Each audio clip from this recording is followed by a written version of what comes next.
My name is Katie Hopkins, or Milo's mum. I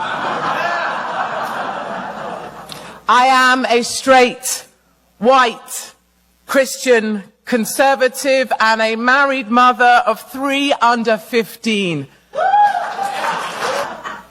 In this last year, I have lost 2 jobs, been forced out of my family home, banned from state schools in Wales and Scotland, those are irrelevant places, and I have lost my right of entry to South Africa. I would add my lost dignity to that list, but that went a very long time ago. The destruction of the family unit, the ruination of a country's identity, the violation of our faith in democracy itself, we are left wondering what the hell we can put our faith in. And furthest down this path are our fellow South Africans. You know, I spent 3 weeks in country with white farmers in South Africa, being systematically cleansed from their land. I travelled to sit with and understand families of the victims and survivors of the relentless attacks by black gangs that can go on between 3 to 6 hours while the white farmers and their wives and children are tortured. I lived on the farms of future victims, just as I promised you I would a year ago, almost to the day, right here. I wanted to share their fears for the monsters that can come in the night. The last days of the whites in South Africa are upon us. A serving police officer told me it will all be over in under 2 years. My new farming friends, big, bold Boers whose grandfathers turned the bushveld into fertile land, are now preparing to make one last stand. They are strapping in for the final fight, preparing for a new battle, the river of blood. And they say they will die in their boots and spill their blood for the land, because they will not leave the place of their fathers. Sitting with one farmer, Bernard, on his stoop, overlooking his little farm, incredibly poor where he lives. It's why they can't leave. They don't have the money to leave. His father on that stoop was beaten to death by the black gangs.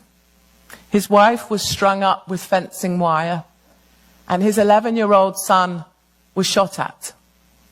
His 8-year-old son can no longer leave the house because he witnessed all of this, is on antidepressants, still can't sleep, and says he wants to kill himself because he wants to be reunited with his grandfather.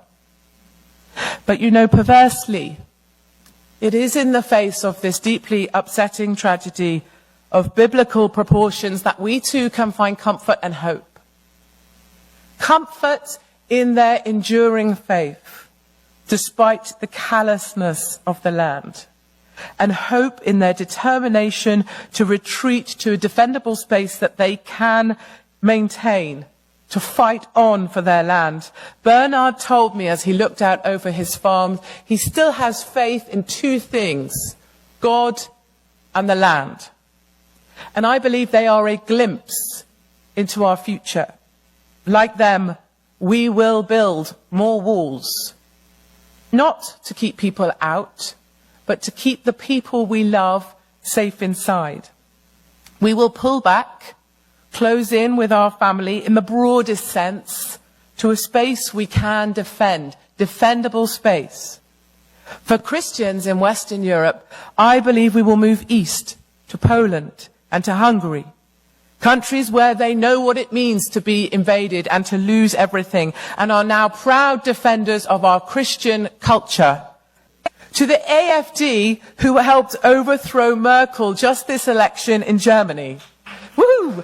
To Orban in Hungary, to the Law and Order Party in Poland, and to the true French patriots led by Marine Le Pen. Vive Marine! Vive Marine!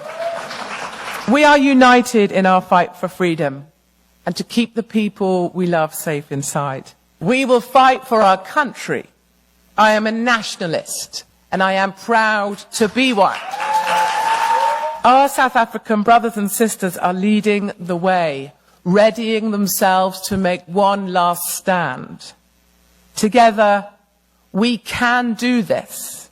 We promise we will keep the faith in God and in the land. Thank you very much indeed.